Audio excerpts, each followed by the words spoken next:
السلام عليكم ورحمة الله وبركاته. معانا الحلقة النهاردة ازاي تجعلي جوزك او تخليه يهتم بيكي. وكتير من السيدات او الزوجات او المرأة عموما بتشتكي من اهمال الزوج ليها، يقولك مفيش ايمان، مفيش اهتمام زي الاول، اتغير. طب ايه السبب؟ هو ده اللي احنا هنشوفه وازاي نخليه يهتم بيكي. الكثير من السيدات يبحثن عن اهتمام الازواج بهن، يعني عايزين ايه الازواج يهتموا بيها. لذلك في امور هامه عشان تجعلي نفسك ان انت على راس قائمه الاولويات بتاعت جوزك، ان انت اذا فعلتيها او عملتيها هتنولي كل الاهتمام والحب. من هذه الامور ايه؟ حاولي البحث عن موضوعات تجذبه، تشاركيه في الحديث حولها. حتى لو كان الحديث ده مثلا ايه، انا ما بحبش الكوره وبكره الكوره، ولكن ايه، ده هو بيحب الكوره او من المباريات كره القدم، فهتحاور مع مين اللي كسب مين اللي عمل. طب لو هتلاقي فيه حوار دار بينك وبين جوزك، فده اول حاجه ان احنا لازم نشاركه في الحاجات اللي هو بيحبها، علشان هنشوف بعد كده ازاي هيهتم هو.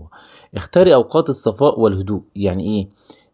ما يجيش بقى وهو مثلا جاي من الشغل تعبان في موضوع شغله، تمام، واوقات الصفا والهدوء مع زوجك اختاريها علشان تمدحي اخلاقه وصفاته الكريمه. والله انت يعني ايه، نقول بقى الكلام اللي هو كنا بنقوله ايام ايه، الخطوبه وايام الرومانسيات والكلام ده كله. بس نختار الاوقات اللي هو ايه، مثلا مش هاجي اقول له الكلام الحلو ده وهو جاي من الشغل تعبان مصدع، حد مضايقه، الكلام ده كله مش هيهتم او مش هيسمع، لان هو في حاجه شاغله باله ومضايقاه. فبنختار اوقات الهدوء والصفا واللي هو يكون مزاجه رايق، تمام.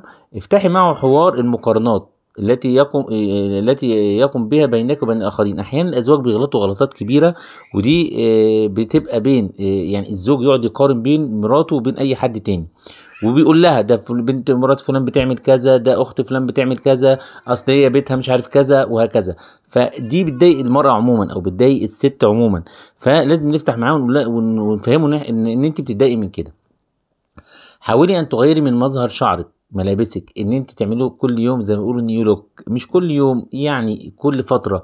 عوديه على سماع كلام الحب وكلام الموده، لان انت عايزه منه كده. طب ما لازم يبقى في تبادل او في بدايه لكده. استخدمي معه في ذلك اساليب شتى، فتره مثلا يعني ممكن تتصلي بيه في الشغل، تبعتي له رساله. الكلام ده هنقول ما بيحصلش، ولكن ان احنا بنقول ان كل فترة على مدى فترات نجدد المودة ونجدد الحب، علشان ما يبقاش في فتور بين الزوجين. خلاص، لان احنا بعد كده بنشتكي واحنا الاتنين فينا ايه يعني ايه العيب. طيب، في 3 امور اساسية لو عملتيها مع جوزك وما عملتهاش هتلاقي ايه جوزك يهتم بيك. اول حاجة الاهتمام بيه، الاحترام، الاشباع. طب الاهتمام بيه هتم ازاي؟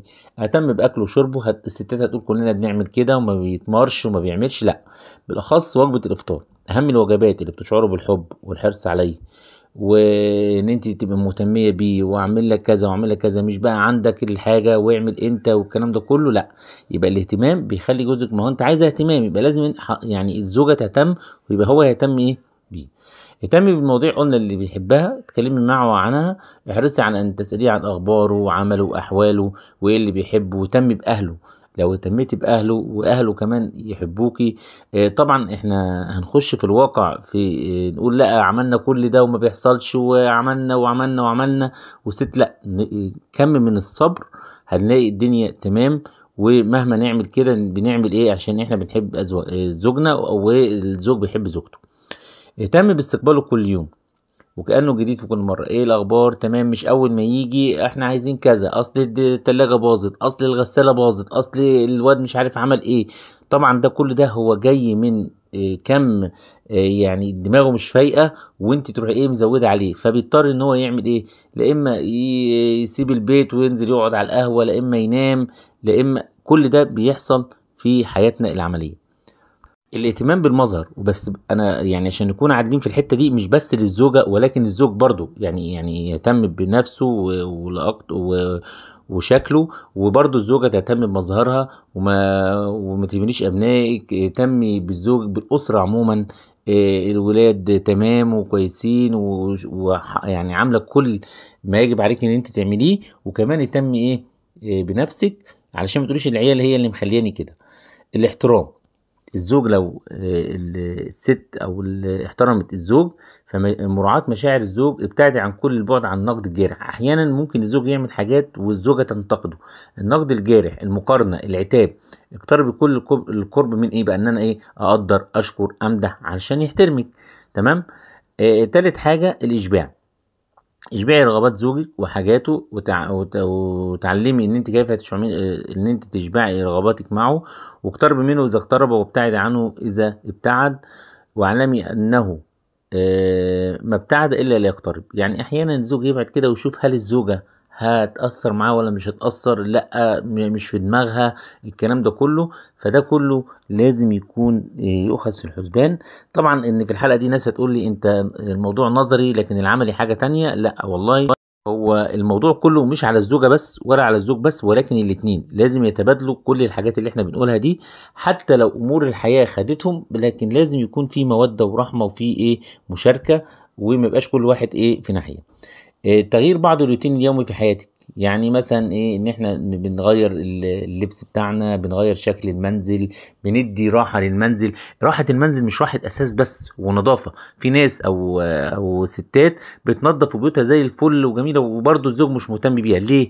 لان هي نظفت الاساس بس، ولكن ما نظفتش اللي هي يعني او خلت البيت فيه سكينة، في طمأنينة، ان هو جه من الشغل لقى البيت هادي، مفيش زعيق مع العيال، مفيش ده عمل وده، ومفيش شكاوي. مش مسألة اساس ونظافة بس. كتير من الستات تقول والله احنا بيتنا زي الفل، بس ما بيقعدوش في البيت وعلى طول بره وعلى طول على القهوة، حتى في اجازته بيخرج، حتى في اجازته لا، لان مش لاقي راحة اللي هي مفيش يعني السكينة في البيت، في على طول مشاكل. تمام. كوني هادئة أثناء تواجده، اللي احنا بنقوله بقى يعني في البيت عشان يقعد يبقى الواحدة هادية مش عصبية. مفيش صوت عالي. مفيش ان انت نقعد نتكلموا في مواضيع العيال عملوا مواضيع تنرفزوا والكلام ده كله. طب امتى احنا هنشتكي له؟ في وقت الصفا، وقت الهدوء، وقت ما يكون قاعد رايق كده، نقول له مثلا على مشاكلنا او نقول له على مشاكل الاولاد، ولكن مش على الفاضي والمليان. الواد عمل والواد سوى والبنت عملت ومش عارف ايه، وانا النهارده مش عارف عملت وتعبت. كل ده لازم تخرجي المشاعر دي وتخرجي اللي انت عليه، مش هتكتبيها جوه نفسك، ولكن في وقت مناسب ليه. يعني بنختار الوقت المناسب، وما بقولكيش اكبتي مشاعرك جواكي، ولكن اختار التوقيت المناسب. التوقيت المناسب ده في كل امور الحياه مهم جدا. حتى الزوج المفروض يراعي اذا كانت مثلا زوجته تعبانه مرهقه، الكلام ده كله ما يثقلش عليها بامور هو عايزها. ممكن ان هو ياجلها، ممكن ان هو يعني ايه، لازم نكون في رحمه وموده بين الاتنين. مش هنتكلم عن الزوجه بس، ولكن الزوج برضو لازم ياخد ده في الحسبان. فاللي انا عايز اقوله ان الاهتمام بيجي من الطرفين، سواء الزوج او الزوجة. ان كل واحد يتبادلوا الاهتمام، الاحترام، عدم النقد سواء للزوجة او للزوج.